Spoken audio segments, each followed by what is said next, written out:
What's going on, man? Oh man, just trying to grow and grow. Yeah? You know? How long have you been growing cannabis? Since 1998. Oh, no shit. Yeah. Wow. Yeah, So you've been in the game quite a while. Yeah, about 24 years. Yeah. How did it all start? Just in your backyard? No, it Couple started. of seeds? The funny thing is, it started growing in San Francisco with a buddy of mine in an apartment building. Oh, wow, okay. On like the fourth floor. In like a closet or? A bedroom. So we slept in the living room, and the plants were in the bedroom. Oh, shit. Yeah. Humble beginnings. Humble beginnings for sure. What started that? Well, my buddy was already growing and had been growing, and so he needed someone to help him pay the rent and help because he was a pro skater, so he's traveling still. So I was like his assistant, and that's how I got started. Pro skater and growing weed Yeah, in his house. Yeah. Nice. Yeah. So had you had any experience with cannabis before that? Not really, other than smoking it, Mm. And I grew up in Georgia, so it was like super illegal. Yeah. back You don't then. want to get caught with it down there. No. And so 1998, still illegal. Did Uh, they have medical? Prop 215 had passed in '96, Oh, okay. but it was still so new. Like there were no dispensaries or anything just yet in '98. Probably Yeah. the first ones were just starting to open. How many plants were you guys growing? Oh man, let's see. We had 4 lights.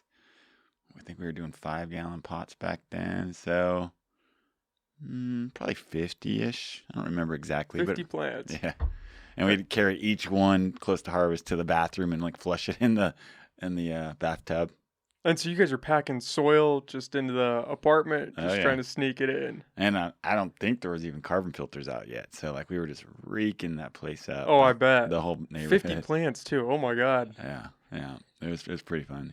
When I look back, it was like nerve-wracking at the time, but somehow we got away with it. Damn. Never got busted. Damn. Luckily. Yeah. So you guys are growing it. Did you have somebody to sell it to, or he was just slinging it as he's going around? I mean, selling the it back then skateboarding was so easy. I mean, yeah. Probably not compared to what it is Nothing now. like today. I mean, we were getting probably $5,000 a pound back then too. Damn. Like, yeah, it was great. What is it now? You're lucky if you can get $1,000 a pound for indoor right now. How crazy is that? Yeah. Just because it's legal now and there's so much of it. So much. So flooded. Yeah. So you start out there. When did you start thinking, okay, like this is what I'm gonna start doing? Yeah, I don't even know. It just kind of happened. I actually got arrested. I started coming up to Humboldt in '99, and then got arrested in late '99, bringing 2 pounds down. Because I was with my buddy. He was driving. He had out-of-state plates, and obviously we were going like 5-6 miles over the speed limit on a downhill near Ukiah. So we got pulled over. I went to jail as like a young kid. I think back then I was like 20 years old. And so like when that happened, I was like, oh, what the fuck am I doing with my life? Like, oh my da.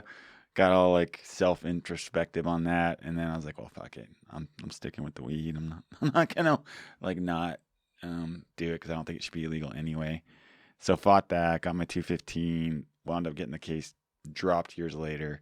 And then just started, hustling. I'd come up to Humboldt. I had older friends, so they were 25, so they'd rent a car for me for 24 hours. I'd drive up to Humboldt.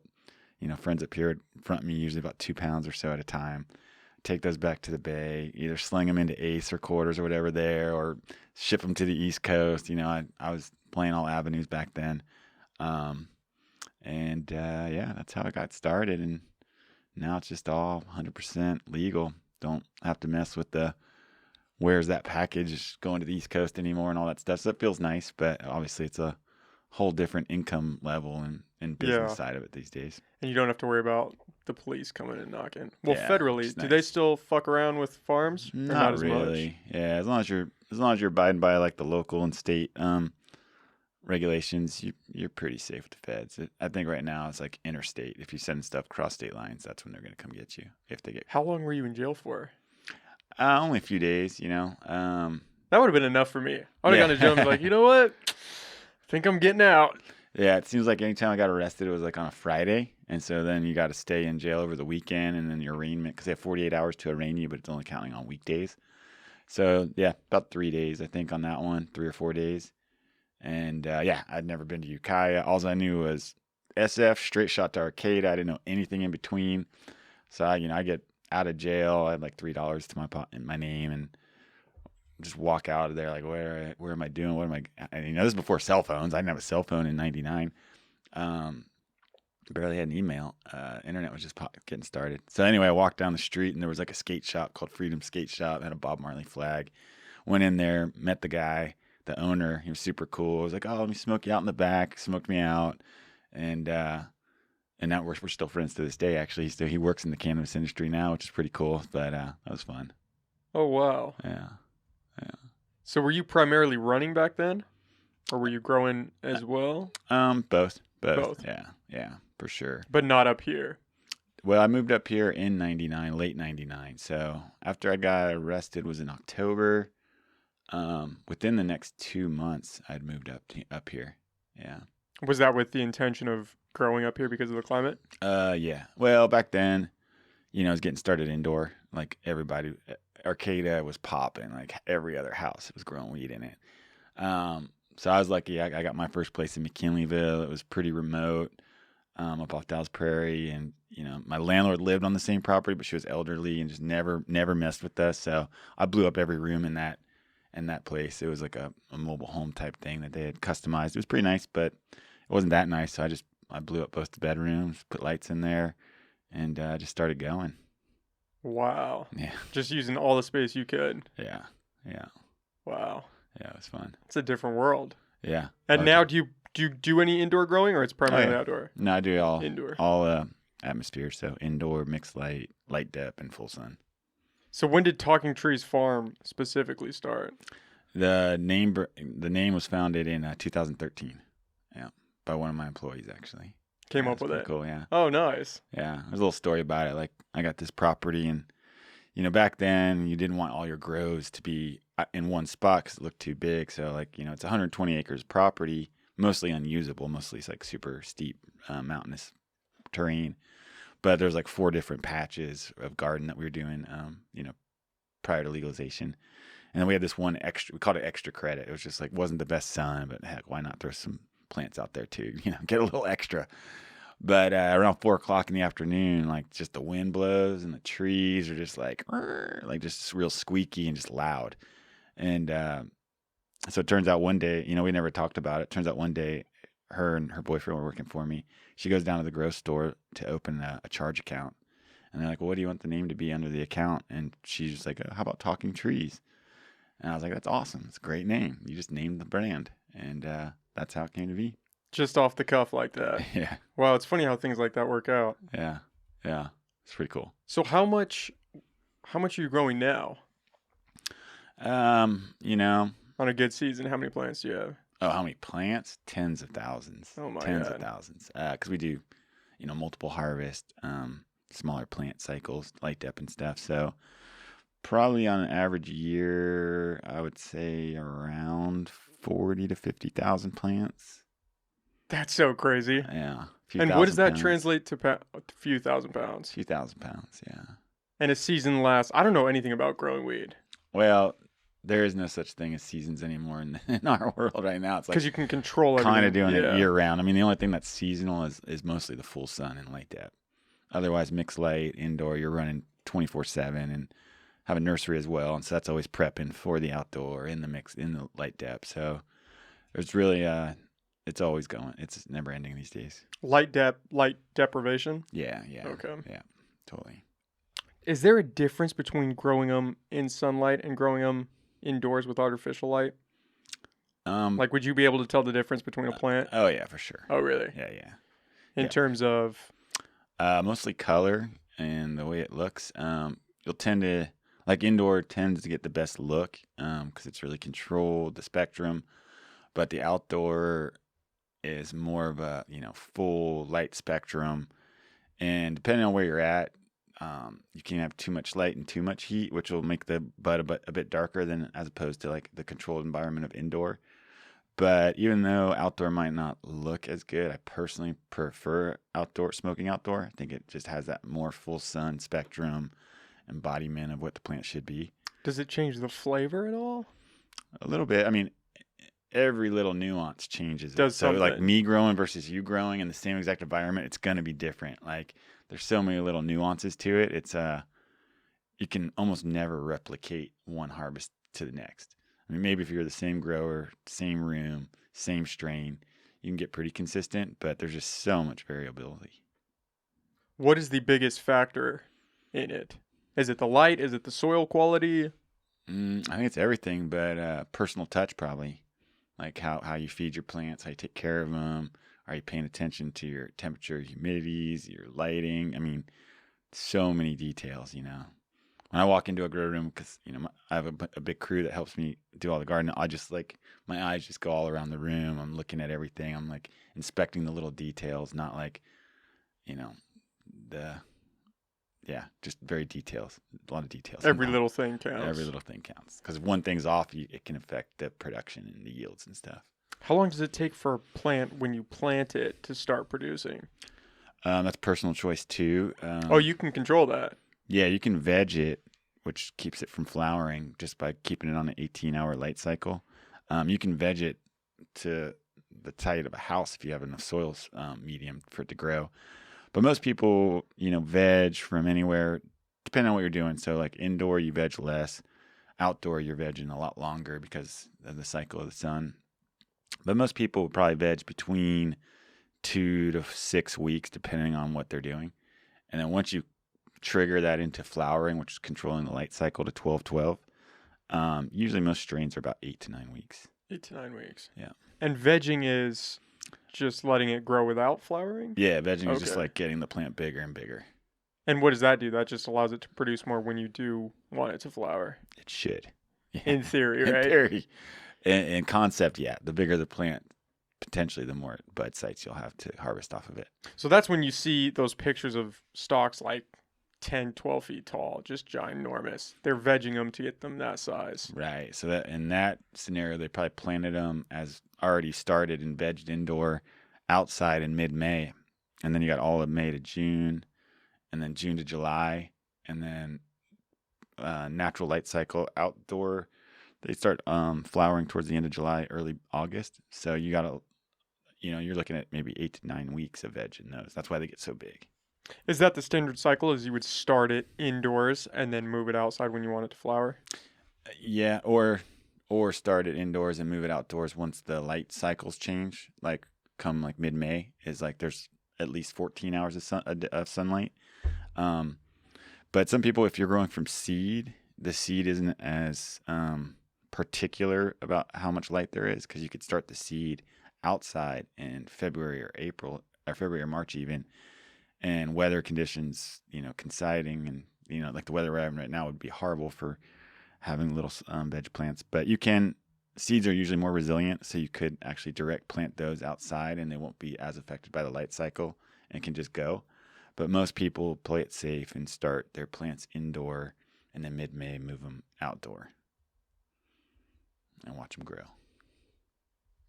It's crazy in that when you hear people talk about growing them, they talk about them as almost like they're pets, like a living pet. I've noticed, you know? Oh, yeah, like that little babies. Yeah, you got to watch them grow. Oh, yeah, yeah. Is it complicated to? I know you're probably going to say, yeah, absolutely. But is it harder? I would imagine it's hard, for sure, to grow weed. But is it as simple as you just kind of get some dirt and you can plant it like if you were doing a plant in your backyard? Yeah. I mean, especially outdoor, if you're in the right environment, it's not that hard. You know, a lot of people overdo it, overfeed, overwater. You know, plants, it's like a house plant, but you give it a little bit more attention and understand what amount of food it needs to get the most out of it. But no, it's not too hard. What are you feeding it when you say feed? Yeah, there's lots of different styles. So, you know, you could buy bottled nutrients off the shelves at a store, which are mostly going to be mineral salt-based nutrients, and those are called synthetics. You can feed it just natural compost that you produce at your on your own, or you can make compost teas. There's a variety of like dry amendments out there that brands make, and mostly they're going to be like, you know, fish material, bat guanos, you know, chicken manure, all types of things that regular crops would use. And how often are you feeding it? Is this like a daily thing or a weekly? Again, kind of just depends, but at least minimal once a week. But some people feed every time they water.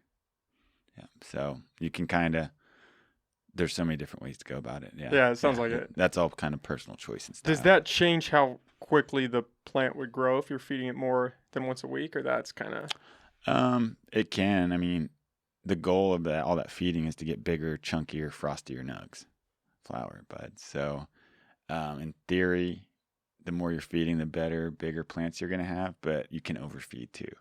And What happens if you overfeed it?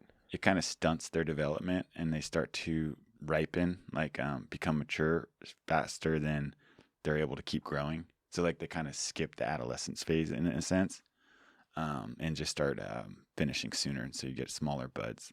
So it's almost counterproductive. In the adolescence phase, what are the differences between the phases? Is that like Yeah, well, what you're quantity it would feeding, so produce? you start off with nitrogen because nitrogen grows and greens up the plant, and then you phosphorus is kind of like the main aspect of that adolescence phase where it's like helps it bulge out. And if you over nitrate and then go straight to potassium, which is like the NPK value, which is kind of like the main nutrient scale that is used, I guess, and then everything else is kind of considered micronutrients. Yeah, so the balance of when you give that NPK throughout the cycle kind of develops. Like child, development is like you want more nitrogen, then you transition to more phosphorus so it can like really grow and expand, and then transition to more potassium at the end to ripen up. And then can add sugars. There's a million products people could add in to like help develop it a little bit faster, maybe bring out more terpenes, maybe bring out more potency. But most of those products are just trying to get your money.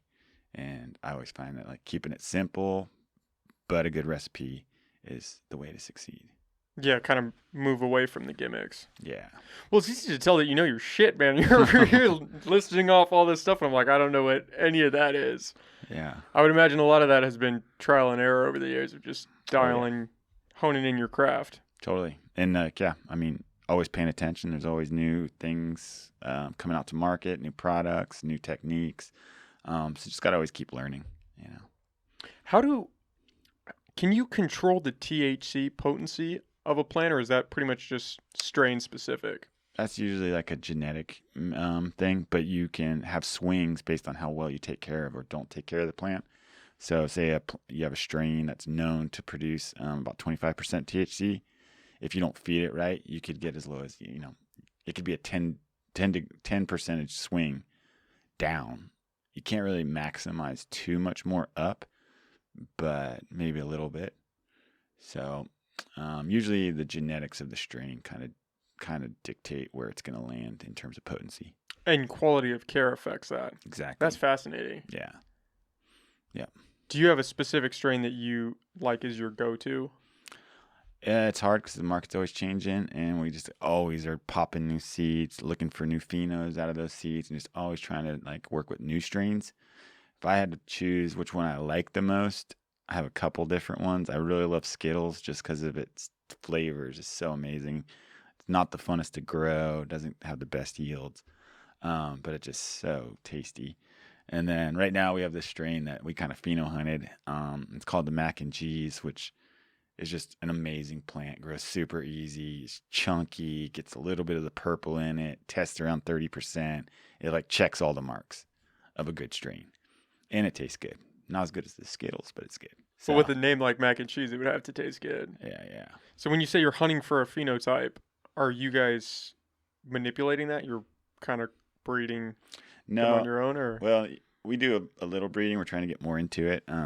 As the nursery gets built out, it's kind of a work in progress right now. But mostly, we've done a few crosses on our own, but mostly we buy seeds from other established breeders. And when you buy seeds, it's like buying, a family of children. They're all not going to pop out the same, even though they have the same parents. So when you get a seed pack that has 10 seeds in it, you could have 10 very different plant phenotypes. And so what you do is, you take a cutting of each one, so you preserve it so you don't lose it, and then you flower those out and you test them, and then see what the similarities are, or which one really stands out to you.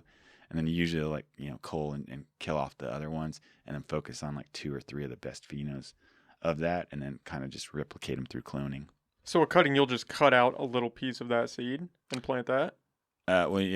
First the seed has to grow into a plant, Oh, and then you're and then you have to have at least one internode for the plant to grow from. And so you could take a cutting, dip it, and you don't actually have to dip it in any hormone, but you could dip it even in willow. But you put it into a cube and keep it moist, and then roots will come out within like 2 weeks usually, and then that plant will start to grow. and then if that's the most attractive one, that's the one you keep focusing on, and you kind of just Yeah, cut off the some might others. be duds or not too good. Like breeding these days is like kind of just a shot in the dark. People aren't really stabilizing stuff, which is like going to F2, F3, like back crossing the two back to each other. You're going to start getting more stability. Stability in terms of Like there'll be more uniform characteristics. Like you're just kind of like building up the characteristic between that male and that female, and it becomes more stable. Whereas right now, people are usually just doing a cross. They're getting the seed out of it, and they're putting those seeds out. And so there might not be stable. You might have some that's hermaphrodite. You might have just super wildly different phenotypes. And not that there's anything wrong or bad about it. It's just like it's become less consistent. Whereas back in the day, when people put out, Skunk One or Cindy 99, it was like pretty true to that because they had been working on that genetic line and building that stability into the line of those seeds over like years. And that's the thing with breeding is like it's a long process. You can't like, I'm going to make some seeds and like have seeds by the end of that year that are good. You have to then test those out, kind of see the consistency. It's a long process, but it's a lot of fun. breeding is the thing I think that fascinates me the most, Yeah, just me because too. it seems so technical, and yet there's like a creative flair in it, Yeah. right? I mean, it's not really that technical. It's nature, Males produce balls and they wanna impregnate females.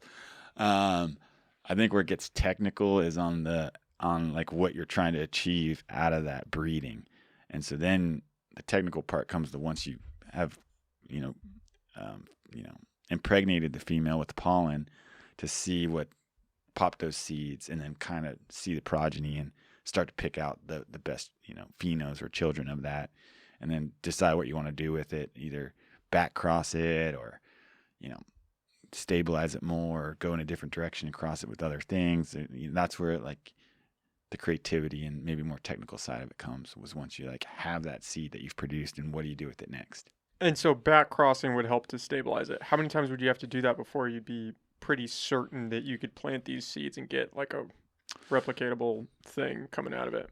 Yeah, it kind of depends on the genetics. I mean, if you do it like 3 times, you're going to definitely be a lot closer. Um, yeah, about 3, but some people go as far as 7, 8. Just to really try to stabilize it. Yeah. And they're trying to like, really after certain traits, whether it be, the height that it grows, the girth of the buds, the flavor or the terpenes or the potency, there's all those factors. Like it's up to the breeder what their goals are and what they're doing in the work. Is there any standard if you were going to sell seeds, you'd have to back cross it twice? No, you could just do it once and put them out there and say, hey, this is what this is. Yeah, that's what it's like. That's the seed market these days is people are just doing crosses and throwing them out. Is that just because there's so many people trying to create new strains that they're just throwing everything at the wall to see what They're sticks? just pollen chuckers. Yeah. And there's a lot of money in seeds. So, and then also there's a lot of variety that you get out of that, just that single one cross. Like you might get 10 totally different things that you can pick one and then start to stabilize that with. So, I mean, whether it's a good or bad thing, a lot of people do hate on the fact that people are just doing one F1 crosses and put them out there. But, to each their own. Is it hard getting them to breed? What does that look like?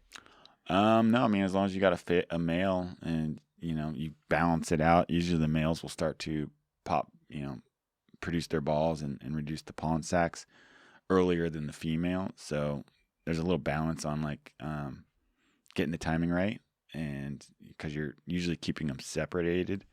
And so you want to introduce the male to the female like about 3 weeks into the female being flowering, and breeding has to be done like in a flowering environment. You can't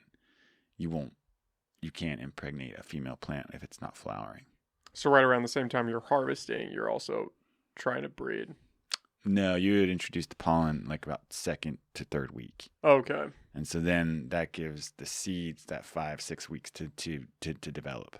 And you just have to have them in close enough proximity for that pollen to spread? Yeah, I mean, it spreads like pollen in the air. It wants to go. Mm-hmm. It's kind of, yeah. So that's more of a concern of like controlling it and making sure that you don't release it on the plants that you don't want pollen on. Yeah, cross-pollinate other plants. Yeah, so you gotta be careful with that, especially if you have multiple males. So a lot of people will focus on working on one male at a time, and that way they know what they're working with. If you got like 3 or 4 males and they're in the same room, especially, and you put them in, and you know who knows what guy got to what girl, you know. So you got to be really just thoroughly organized when you're dealing with breeding to make sure you know what you're doing. Otherwise, it's just like who knows You could have anything. Who knows what's in that bag? I didn't know that you could have a hermaphrodite plant. Yep. Is that pretty rare? No, I mean it's all about the stability of the genetics, but it's more and more common since people are just like pollen chucking and doing these like one-time crosses. But basically, a female plant, once it starts flowering, usually it looks kind of like bananas. It'll like throw out like 2 bananas, and you kind of see that as an indication that it's hermaphroditing. And in some cases, it won't fully produce male parts, but you can just pluck those little bananas out. But in some cases, it can be aggressive and develop into male pollen sacs. And then you're just going to, and if you breed with that, you're just going to continue that inconsistency. So once you see that, and that's why it's important to test seeds before you put them out to market, because if you put out seeds that are just going to hermaphrodite, you're going to get a really bad reputation. So there has to be some testing there to make sure that you're putting out somewhat stable genetics. But then with feminizing, that's the goal that people do. They introduce, a chemical, colloidal silver mostly, and that you put on a female that's flowering, female that's flowering. You introduce this, basically it's silver, and it triggers the plant to think that it should produce male parts, and so it'll produce pollen, and then you can put that pollen on that not same plant, but same genetic, same strain, and then that'll feminize the seed. So you'll guarantee that it's a female seed. If it's a hermaphrodite plant. Yeah, but that's more of like a planned hermaphrodite. Like you wouldn't want that plant to be hermaphroditing on its own. Mm-hmm. You're introducing a chemical to create that hermaphrodite. And why would you want to do that? What's the purpose behind that? Because when you feminize a seed, like you can just pop them all, and they're going to be more uniform and know that they're female. Mm. So you don't have to like go pull out the males, and you're going to have like pretty consistent progeny, basically. Can a hermaphroditic, is that a word? Hermaphrodite is going to be a word now. Yeah, right. Can a hermaphrodite plant self-pollinate?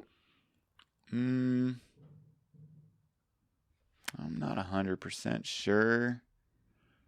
In most cases, it would probably be too far along for it to develop the seed. So you might get like little like albino seeds that are no good. Like they'll just, you do a pinch test, it'll just crumble in your finger, and that seed probably wouldn't pop. So I'm not 100% on that answer. Good question, but I don't think so. I don't think it's much of an issue. And you can tell if a plant is going to tend towards being a hermaphrodite by testing the seed? Well, not by testing the seed. I mean, maybe there is some type of test like that, but mostly just by flowering the plant out. And waiting to see. Waiting to see by like week 4, 5, 6 if it's shooting out those bananas or producing male parts. And that just comes from unstable genetics. Yeah, totally. Yeah. That's the problem with just going buck wild breeding everything, right? Yeah. You don't know what you're going to get. Yeah. Yeah. Wow.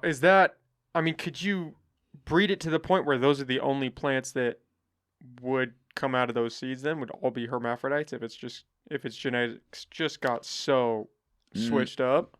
Yeah, but I don't think anybody would want that. So Yeah. It'd be smart to just kill that off and try to remove that from the the ecosystem. Yeah, or cross it back to the male or the female to try and stabilize it more, and then see if those seeds produce a more stable plants.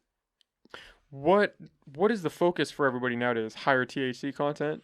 Is that the go-to for seeds? Unfortunately. I mean, in everything in cannabis right now, it's unfortunately what is driving the market is potency, even though, I mean, it doesn't make sense. It doesn't add up, and you can get higher off plants with lower potency than some more potent. It doesn't equate to like how high you're gonna get, because there's the terpene, there's an entourage effect of all the cannabinoids and things that we don't even know about the cannabis plant just yet.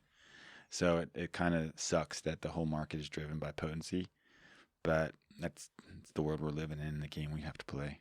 Is that just because the consumer equates potency to how high you're gonna get? Like Yeah, alcohol content? misinformation. Yeah, totally. Yeah. What would you want to focus on? If you could control the market and say, hey, let's swing towards this, what would you direct it at? I would say flavor and that's a good one. yeah, which is terpenes. Yeah. Yeah. Flavor and of course effect, but that effect might not mean it has to be the most potent. Yeah. So variety of different things.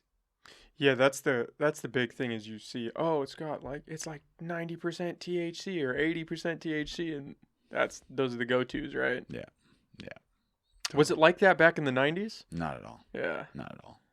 Back then you could grow anything. Even up until about 2010 to even later almost, you could grow anything and it would sell. Probably around 2010, I'd say it got a little flooded up here. And back then it was, all going to the East Coast from here mostly, so it was OGs and sours. It was like those fuel strains, yeah.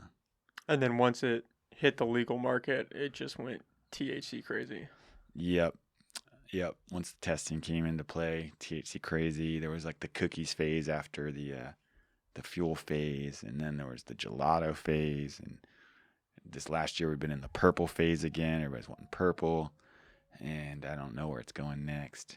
But are those strains like Sour Diesel or Girl Scout cookies? Are those more stable strains? Just because I would imagine so many people have been producing those. Yeah, for the most part. I mean, depending on where you got them from. Like, there's so many different of those strains out on the market now because people got their hands on them and crossed them back or this and that. I would say neither of them are like bulletproof stable. I'd say the OG I've never really seen too many issues with. Susceptible to PM and other little issues, but I'd say out of those three, maybe Sour Diesel overall, I'd say it has been the least stable from what I've seen. Oh, really? Yeah. It would like produce little bananas every once in a while. It wouldn't like fully hermaphrodite. But again, it just depends on where you got it from because there's so many different varieties of those strains out on the market. Whereas Girl Scout Cookies was put out as a clone from like the Cookies fam. So it's pretty stable if you got the good cut. It's weird hearing that the seeds aren't that stable and there's like not a lot of testing around that, considering how much testing has to be done on product that you actually push to the market. Right. With like THC or packaged flour, especially. The testing that goes into that, you think that they'd be watching everything and say, hey, no, you have to have this stable or that. Yeah, well, the seed's not really a plant yet, so it'd be a lot harder to figure out where it's going to go. Determine those parameters to have that in place. And we don't need any more regulation. We need it lightened up, if anything. Has it been hard up here, especially with all jumping through all the hoops for that? Super hard, yeah. Yeah, so much work. And tolerance and money spent and bureaucracy and taxes. It's crushing us. Do you think that that's intentional? I would like to think not, but on some level it is, especially by the lobbyists that had like multi-$100 million funds that like are just going to try and squash out the little men, the independent farmers up here, and so they can take, over the market, just the biggest guys in the game. Because like Prop 64, the spirit of it was to have a 1 acre cap for at least till I think 2025, if I was correct. And right in like the 11th hour of passing it, they dropped that and made it a loophole so that people could stack smaller licenses to any extent. And so now you have, 100-acre farms in SoCal that are just overproducing, can't even sell the product, but they got hundreds of millions of dollars and they can wait it out while everybody else suffers, and prices have dropped by 300% in the last year. And that screws you guys over where you're a smaller farm. Definitely screws everybody over, screws themselves over, but they're maybe in a position to stomach it and hope that everybody else fails and that they can still survive, which good luck. They all have investors. Investors don't like losing money for too long. Yeah. Whereas we're, up here, more small scale, been doing it. It's a lifestyle up It's here. a lifestyle. A lot of us have, property's paid off, even though I've had to refinance it to keep going. But it's more of a lifestyle, and like we're just committed for life. And that's down there, like we're trying to make big money, and it's like, well, good luck. There is no money in cannabis right now. Are they the problem? Is that why there's so much saturation in the market? Is because of these massive, you Yeah. know, farms that are backed by outside investors are just Yeah. overproducing? Yep. Is that unique to California, or is that in all the legal states right now? No, unique to California. I mean, I think Oklahoma's like wild east, I guess you could say. It's pretty wild out there. I think they let pretty much anything go. But California is proliferating, letting everything go, but then also taxing us like crazy. So the taxes are just so out of whack that it's like it makes no sense because it's a flat tax based on what you produced, not what you sold it for, not a percentage of sales. So right now we're paying $156 per pound produced when the selling rate for pounds right now is from like $400 to $900. And so that doesn't pencil out, especially in the summertime around harvest, October, November. I mean, that was $400 to $600 a pound. Take $156 off of that. Then you had to trim it. Then you had to grow it, store it, permitting. Like there's no money. Like, there's no way to survive in the current standards of how the industry's running. So something has to change. Why are they taxing it at a flat rate like that? Because they're fucking. They don't know. They're just. And it was through a voter initiative, Prop 64, so it's not so easy to change. Like, I was like, well, can't the governor just come in and like do an executive order or something to change it? And I guess it doesn't work like that. So. Did they do anything during COVID? Any relief for you guys? I thought I read something like that. No, they allowed us to operate, which is good enough, but we couldn't access the PPP loans. We couldn't access any funding. We have no access to funding in general anyway. So we're just like overtaxed, overregulated, no access to capital. And how else can you stab me in the back? Are you guys still locked out of banks too? Thankfully, that's opened up, especially locally. Our credit union up here is embracing it and has been really, really good to work with. We were one of the first people to open with Coast Central Credit Union, and they have a whole division for cannabis banking, and they make it hard. It's great that we have it, but like we have to submit so much paperwork with every deposit. They want our manifest. They have a special program now to kind of track all our cash flow movements, whether it's cash or in the bank. So it's available, but it's like banking 4.0, like so much detail. Like when we tried to open the account, the list of stuff they wanted, we're like, we're gonna have to wheel in like 4 file cabinets for all this file. Like you're asking for way too much because we have to have so much documentation for every transaction. Do you think that it going federally legal would help that or make it worse? Because we just get shit on even more. I think federal legalization would be really good for the first 3 years or so because nobody would be able to scale up to meet demand of the whole nation that fast. And then I think we'd run into where we're at now, 4 years into legalization in California, that those mega farms would scale up as fast as they could to meet demand. Soon scaling up could saturate demand. But I think if legalization was to happen anytime soon on a federal level, it'd be great for like 3 years for everybody. Do you see that on the horizon? I don't even try to think about it anymore. It's so, the political world is so. It's kind of crazy that it hasn't happened yet. Yeah, it is. It is. And it's like, why would the Democrats not do it? And it's like, all it's going to do is boost the economy by so much that it doesn't even make sense why hasn't been done yet. And the argument that it's bad or any line of thinking down that road, it kind of goes out the window when you say, oh, yeah, but alcohol is legal. Yeah. And we're just prescribing the shit out of these prescription pills, and that's okay too. But we're gonna. No one's ever died from cannabis, or of course, some news outlets will kind of try and claim that that's happened, but no one's ever died from cannabis. No, you can have a really bad high if you eat too much edibles, even psychedelic, but you're not gonna die. You're not gonna die. Yeah, it might be a rough few hours, but it could be a rough 24 hours. I've had a rough one back when I was younger, and just now everything's so dosed, like exactly what you're doing. Back in the day, it'd just be a homie or even myself making a batch of cookies, just heating it up, piling it in. I had no idea how potent they were. Yeah, and you're just eating them. Sometimes they We're were gonna like, go for a ride. whoa, yeah, super potent. Yeah, so yeah. Do you miss those days in Oh yeah. regards to growing and selling, just because Oh yeah. there wasn't all these hoops you had to jump through? Yeah.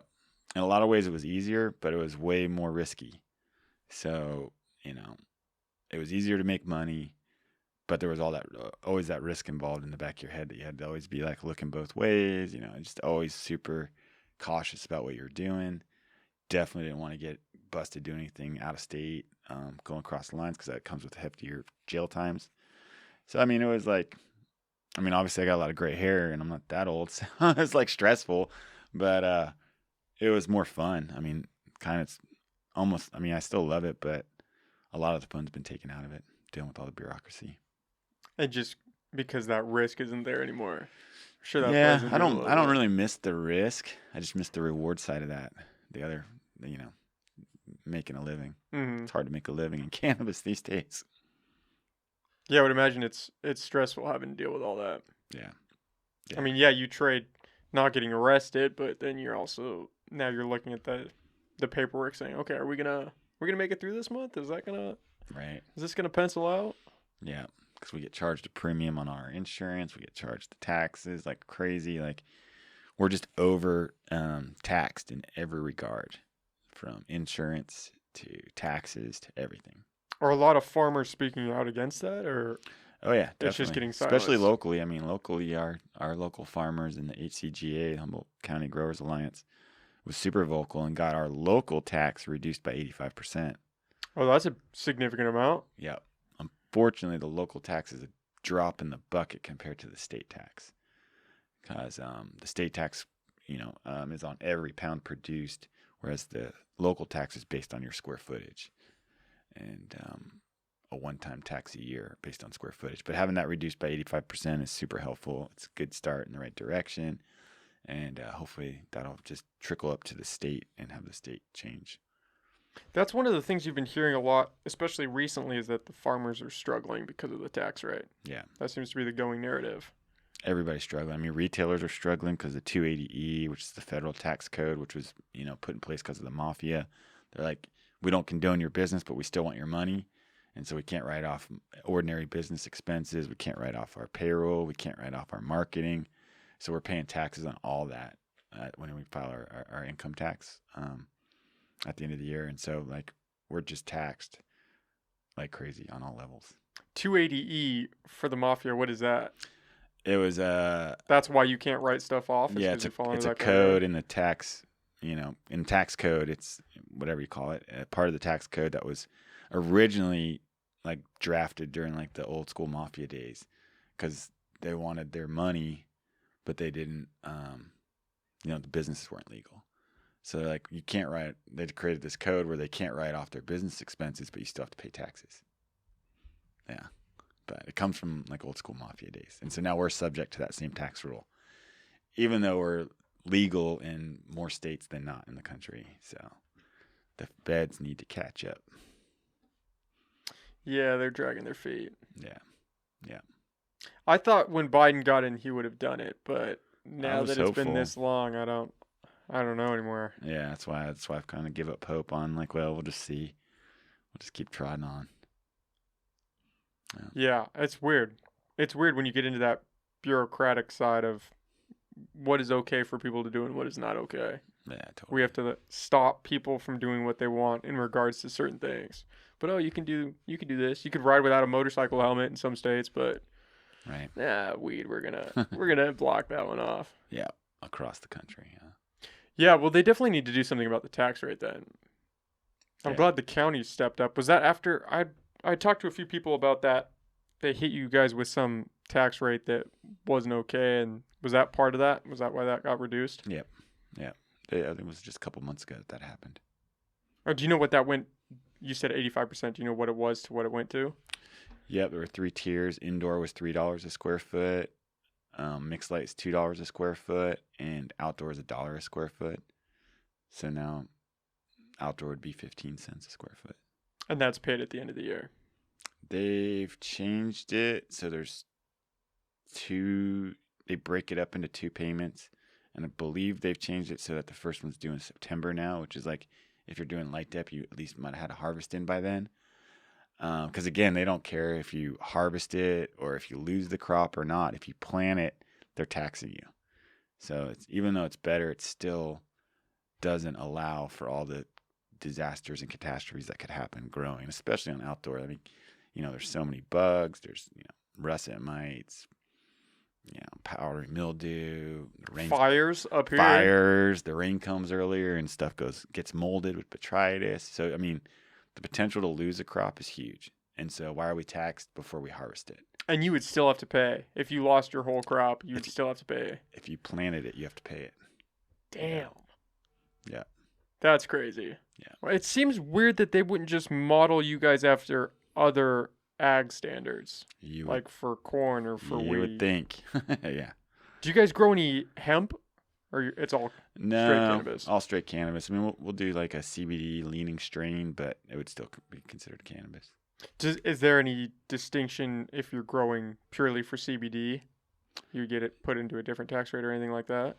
They're trying to change that. They're trying to, right now, yes, you could grow hemp and not have to deal with taxes at all. But they're trying to change that in California right now to make it just like cannabis. So increase the tax, make it harder to do.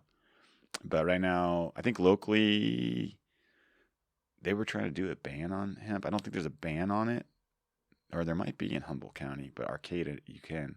So I'm not sure exactly where that is, but to be considered hemp or CBD, to be able to sell across state lines, because it's federally legal now, hemp is, it has to be less than 0.3% THC. And they might be banned here in Humboldt, hemp? I might That be. seems crazy. It might be because they were trying to because you really can't tell the difference between hemp and cannabis. I mean, they are the same plant. It's just genetic differences. So a lot of people, especially in Oregon, say they're growing hemp, but they're growing THC. And so, I mean, I kind of get where, especially being a cannabis grower, like we're at a huge disadvantage and people are like manipulating that. So there should be something done, but I'm never in favor of more taxation of anything. I just think it's ridiculous. And that seems like that would discourage people from going into hemp, which is not good. No, but there's a lot of hemp being grown in the country now. So is it really? Yeah, every state can be growing hemp now. So there's a lot. I'd say there's probably an oversupply of hemp in the market. Yeah. Well, we just need to utilize that better. Yeah, totally. I mean, hemp is, we could be making all our plastic out of hemp. Right. We're not doing anything with the fibers. Yeah. Yeah, we're not. I mean, we could be making clothes out of hemp. Like, that is such a... Yeah. I make clothes out of hemp, but... You make your own clothes out of hemp? Yeah, I started a Satori Movement clothing company in 1998, too. So I've been making hemp clothing for 24 years. But so I don't even... Yeah, all this hemp comes from China. Oh, does it? Yeah, because there's no facilities processing hemp for fiber and fabric in the States. It's all being grown for flour. Oh, that's crazy. So we're just wasting all the stocks. And so all the hemp's here, but you have to go overseas to do anything with it. To get fiber. Wow. Yeah. Hopefully someone will step up, but that's huge infrastructure to process into fiber and fabric production. So are you turning the fiber into the shirts here, or that's overseas as well? Yeah, it's overseas. Yeah. Damn. Yeah. Hopefully soon. Fingers crossed. Yeah. That's funny. I didn't know that. But if I was going to grow hemp, I would go somewhere in this country where it's a lot cheaper to have real estate, like, the South or, Oklahoma. Even California real estate's just so expensive. It doesn't pencil out to grow hemp here if you can grow it in a much cheaper area. Is hemp the same way in that you would, like, this would be a good area because of the soil and stuff, or hemp's a much easier plant to grow? It depends on what you're growing it for. If you're growing it for flower, yeah, you want the same type of characteristics, environmental, as you're going for cannabis flower. If you're only growing it to extract it for oil and stuff, which is what I'd say actually most of it is going for, not so much. You're not looking for a pretty plant. You're just row cropping it and harvesting it. And just for the utility purpose. Parsing it into oil. But there's a degree, I don't know the percentage. I'm going to guess 20% of hemp is being grown for flour for people to put in a jar or make pre-rolls out of it. For states that are still illegal, it's pretty hot ticket items. Is there a pretty big black market still in those states for just cannabis? I mean, there's always going to be the traditional market, but it's shrinking, I believe. I think it's shrinking because people do like convenience of knowing that they can just go somewhere at their own accord and get a product that's going to be consistent versus, your guy that shows up, you never know if he's got you the right stuff or, there's no accountability other than street cred level. Yeah, what are you going to do? Yeah. Go to the cops? Hey, this guy ripped me off. Yeah. So I think the traditional market is shrinking. It's not much more profitable to be. The prices are always mirror each other, minus maybe the taxes. So it's not really, I don't even mess with it anymore. It's not even worth the risk of all the empire I've built to try and make $100 more a pound. It's not even worth it. Is that the stance a lot of farmers take now? Is it's just not even worth the hassle of trying to delve into that? I don't know. I mean, most farmers aren't as vertically integrated and have the infrastructure and enterprise that I have. So maybe they're more willing to take those risks. I imagine a lot of them probably are. But for me, it's like vertical company. I have retail, I have brands. You've got so much invested. 140 employees, and I don't want to jeopardize or put anything at risk by like an employee finding out I did that. Or it's just not even worth me thinking about it. It's more work for me to try and divert product out of the metric and regulated market than the reward would be worth at this point. First it was like 1 foot in, 1 foot out when they were getting the regulations dialed in and implemented. So everybody was doing the half and half or, shuffling whatever way they could. But now it's gotten pretty much more regulated or just more time's gone on. It's more consistent, the metrics that they expect to see. So at this point, it's just not worth that. Just all in. Yeah. Are you guys selling throughout the whole state? Yeah, we sell to all over the state as far as Mexicali at the Mexican border, to Barstow on the Arizona side, Lake Tahoe, Weed, California. Like we cover all miles of the state. I got 5 vans that are driving around the state. I have one van that's a year and a half old and has 174,000 miles on it. Damn. So you guys are out there. You guys are moving. We're out there. We're in like my brands, Talking Trees, Space Jam, Loud Trees, and Have Hash. Collectively, we're in about 300 stores. And there's only about 900 in the whole state. Oh, you do Space Jam too? Yeah, I'm partner with Wendy. Oh, no shit. Yeah. Great product. Yeah, it is. I mean, the best gummy in the planet. I mean, they're solid. No touching it. Yeah. Oh wow, how funny is that? Yeah. I So didn't know Talking that. Trees produces all the cannabis material for Space Jam, and that's my partner Wendy's. Little baby. That's her project. She started that in 2013, and Oh, that's cool. yeah, it's been a great partnership. Do you supply a lot locally, like flour to companies that I know there's? Well, we only supply my own brand, but then we sell the Talking Trees brands into almost every dispensary in the state. I mean, sorry, in the county. Like every single dispensary in this county either carries Space Jam and/or Talking Trees. So we have really good local market saturation. I don't really sell bulk flour to other brands because I'm really just focused on trying to build our brands and just kind of scale up production as the brands gain more traction. Yeah, because I would imagine you sell it and then they're just going to rebrand it. Yeah, and on the flip side of that, back in 2020, the bulk market prices were great. People were like $1,500 a pound, like awesome. So going into last season, 21, I was like, okay, I'm going to grow more of less strains, get some quick cash flow, do 40, 50% bulk, and then package 40, 50% to build the brand. And then the market crashed like 300%. So pounds are going for like $300 to $500 a pound. And I'm like, put the brakes on that. Like, no way, I'm not selling bulk anymore. Like, I just got to store it well and wait this out and package it all. So kind of got kicked in the butt by trying to go into that 50-50 bulk versus packaged. And now it's like, there's no other way. You just go straight to consumer market. We just have to go packaged. Yeah. CPG. Do you guys do any concentrates or anything like that? Yeah, so with Talking Trees, we do bubble hash, just good old-fashioned dry trim bubble hash. It's a really good seller for us. good price point. And then with the Half Hash brand, it's kind of teamed up with a really good extractor, and it's kind of a licensing agreement. So that's all super high end live rosin. So that's made from fresh frozen flower material that's specifically grown to be extracted. And so yeah, we do a little both. We do the mid-range price point extract, and then we do the high-end rosin extract, all solventless. I don't do anything with, I never got into CO2, I never got into butane. I've just always been a naturalist and just like, not my thing, which is good because that was booming for a year or two, and then like fell flat on its face. The oil market is horrible. There's so much Yeah, now competition. it's all natural. Nobody wants anything added into It's their. moving that direction, but there's still a lot of distillate. Is it just and cheaper to resin. go that way with like CO2 or use some concentrate for it?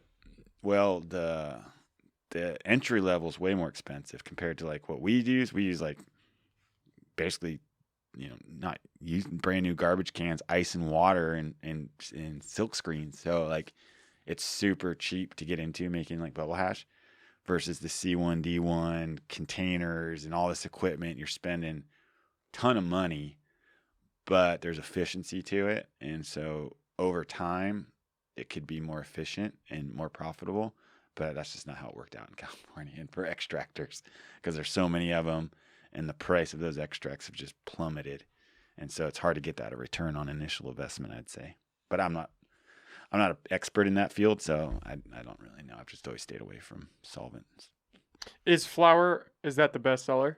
Just straight flour food? Flour's definitely, well, for us, pre-rolls are probably sell better than the flour. Flour is the most competition, in the market. There's hundreds of flour brands out there. And same with gummy brands. There's hundreds of gummy brands, so you got to stand out. And it's like a product like Space Jam, just the ingredients made with ice water hash, it stands out above And the all. branding. Yeah, I mean, the branding perfect. stands out above all other gummy brands in most people's opinion. Whereas flour is kind of flour, once you open the jar or open the bag, like the flour's got to be good. And a lot of that's still branding, where people buy a brand they like, and the product can most often be pretty garbage, but they like the brand. So we try to focus on both high quality and build a brand that people like. Or in your opinion, would you say a lot of brands kind of skimp on the quality when they're producing flour? Yes, for sure. And Just a lot of focusing brands, on quality, or a lot of pumping out brands are quantity. buying flour from cultivators, so they don't have that Growing chain. it They don't have in-house. that chain of custody the whole way through like we do. So there's going to be huge inconsistencies between like how their product lines, I believe. But from what I've seen, I'm not going to say any names, but like the biggest brands out there, I wouldn't buy their product. I've bought it and checked it out, and yeah, Not up to par. it's all hype, not up to par. Damn. Yeah. Yeah. Not surprising. Yeah. Well, Craig, thanks for doing this, man. I had a great time Yeah. talking with you. Yeah, it was awesome. Yeah, I'm excited to see where this market goes. I think Fed needs to step up for sure, but Yeah. it sounds like the state taxes are the first big hoop to get through. Yeah, totally. Big time. Hoping for July or sometime at the end of this year they change that. Fingers crossed. Yeah. Do you want to plug where people can find you again? Just so everybody knows Yeah, what totally. your brand is, where to go to get it. Yeah. Well, if you're local to Humboldt, the best place to go to get my brands is at Satori Wellness in McKinleyville, because that's my retail store. So it has the best selection of Talking Trees, Loud Trees, Space Jam, and Half Hash. Otherwise, we have dealer locators on our websites, and we have our distribution company. It's called highgradedistribution.com. All those brands are on Instagram. Most of them are on Facebook. Usually you have to type in the whole name, though, because we're shadow banned on social media, too. So Funny how that just happens. the challenges never end. But, yeah. So it's not like our biggest marketing avenue, but there's still a presence. You can find us. Okay. Yeah. Cool. Well, thanks, Craig. I had Awesome, a great time, man. Yeah, man. Thank you. Thanks, guys. Okay.